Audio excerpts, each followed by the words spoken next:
কোথায় গিয়েছিলেন আপনি? আমি গাঙ্গুলি বাড়িতে গিয়েছিলাম। আপনি বয়োজ্যেষ্ঠ, তাই হাত জোড় করছি, ভদ্রভাবে বলছি, চলে যান আমাদের বাড়ি থেকে। আপনি না ভালোভাবে আমার কথাটা শুনুন, আমাকে অন্য কোনো পথ নিতে বাধ্য করবেন না। ভালোভাবে বলছি, বেরিয়ে যান, বেরিয়ে যান বাড়ি থেকে। আমিও তো বলেছি আমি এখানে থাকতে আসিনি, আমার কথা শেষ হলেই আমি চলে যাব। না, আপনাকে এত হাত জোড় করতে হবে না, হম্বিতম্বিও করতে হবে না। আপনি আপনার এই রাজপ্রাসাদে আরামে থাকুন, কিন্তু আমার কাছে আমার ওই কুঁড়ে ঘর, ওখানে আমি বারবার ফিরে যাওয়ার জন্য মুখিয়ে থাকি। আর এটা এখন বুঝতে পারছি যে ওরা, ওই আপনার বড় ছেলে আর বৌমা, ওরাও মুখিয়ে থাকে আপনার কাছে ফিরে আসার জন্য। আজ আমাদের প্রথমবার দেখা হচ্ছে ঠিকই, কিন্তু আমি আপনাকে চিনি, আমি জানি আপনি কত বড় অভাগা এক নারী। তার চেয়েও বড় কথা, আপনি কত বড় অভাগা মা। কি যা তা বলছেন আপনি তখন থেকে? ঠিকই তো বলছি। এই তো দেখুন না, আপনার কাছে এই তো রাজপ্রাসাদের মতো বাড়ি আছে, সিন্ধুক ভর্তি টাকা আছে, সারি সারি গাড়ি আছে, সব আছে, কিন্তু যেটা থাকার কথা সেটাই নেই, একেবারে ফাঁকা। সেটা হলো মন, বুক ভরা ভালোবাসা নেই, নিঃস্ব, ফাঁকা। আমি তো প্রার্থনা করব ঈশ্বর যেন এমন দুর্ভাগ্য কোনো মায়ের কপালে না লেখে। ছেলে থাকতে যে মা কোল খালি করে রাখে, অহংকারে তাকে বুকে টেনে নিতে অস্বীকার করে, তেমন অহংকার ঈশ্বর যেন কোনো মাকে না দেয়। যথেষ্ট হয়েছে। Security, security. হ্যাঁ ম্যাডাম। হ্যাঁ ম্যাডাম মানে? মাইনে নাও কিসের জন্য প্রত্যেক মাসে আমার থেকে? না জানিয়ে, না পারমিশন নিয়ে যাকে তাকে ঘরের ভেতরে ঢুকিয়ে দিচ্ছ। আসলে উনি বয়স্ক তো। হ্যাঁ তো বয়স্ক তো কি? আর বললেন আপনাকে চেনেন, কথা বলতে এসেছেন, তাই। হ্যাঁ উনি বললেন, তাই আমাকে জিজ্ঞেস করার কোনো প্রয়োজন বোধ করলে না, যাকে তাকে বাড়ির ভেতরে ঢুকিয়ে দিয়ে বসে রয়েছো। আশ্চর্য। আমার ভুল হয়ে গেছে ম্যাডাম। তাহলে ভুলটা শোধরাও এবার, বের করে দাও ওনাকে এক্ষুনি। খবরদার, এগোলে কিন্তু ফল ভালো হবে না। জানি এসব কি হচ্ছে, উনি কে? আমি সে যার বাড়িতে ওনার বড় ছেলে আর বৌমা আশ্রয় নিয়েছেন।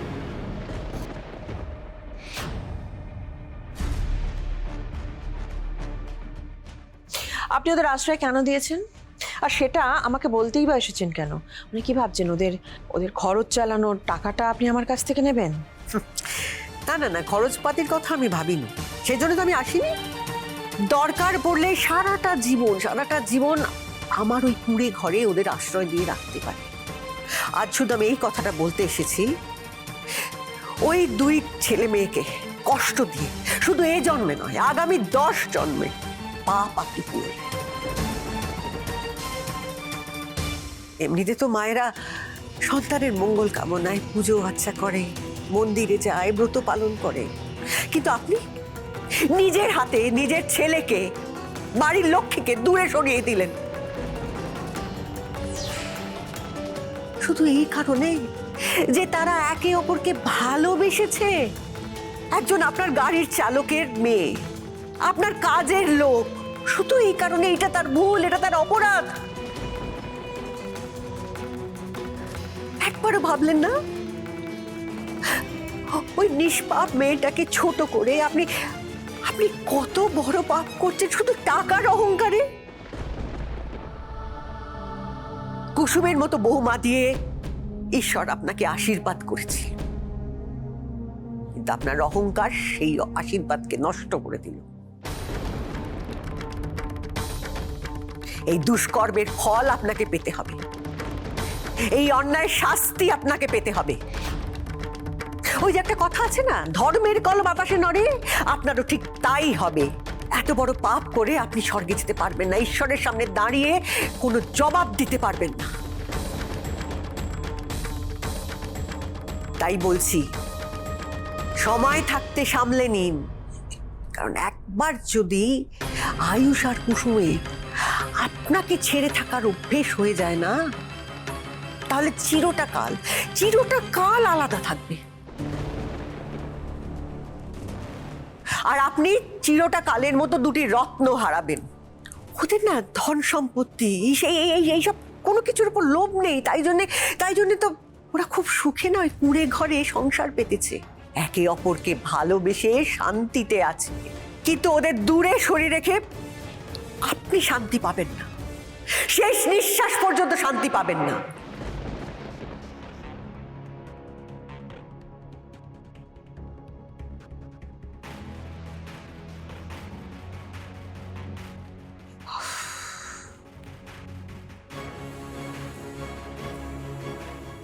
একে অপরকে ভালোবেসে শান্তিতে আছে, কিন্তু ওদের দূরে সরিয়ে রেখে আপনি শান্তি পাবেন না, শেষ নিঃশ্বাস পর্যন্ত শান্তি পাবেন না।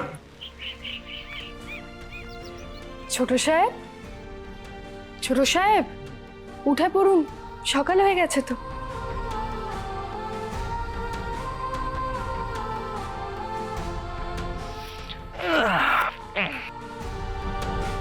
গুড মর্নিং কুসুম। আপনার জন্য লাল চা বানিয়ে নিয়ে এসেছি। এখানে তো কফি পাওয়া যায় না, তাই জানি আপনার খেতে কষ্টই হবে, তাও একটু খেয়ে নিন। তুমি ভালোবেসে আমার জন্য যা করে আনবে আমার সেটা খেতে কোনো কষ্ট নেই কুসুম।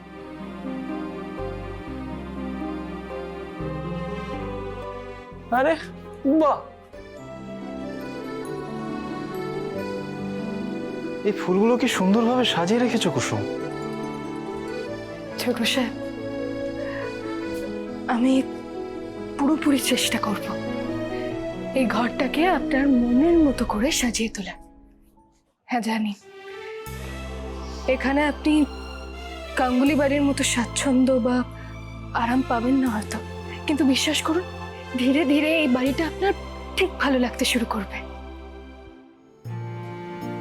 ভালো তো লাগবেই কুসুম, কারণ যেখানে আমার স্ত্রী আমার সাথে রয়েছে সেই জায়গাটা আমার মনের মতো হতে বাধ্য। কুসুম, নাচ জামাই, হ্যাঁ, ঘুম ভেঙেছে? কি হলো? ওফো, আপনিও কি যে করেন না। নিন দেখি, ওটাকে রাখুন, জল খান। জল খান।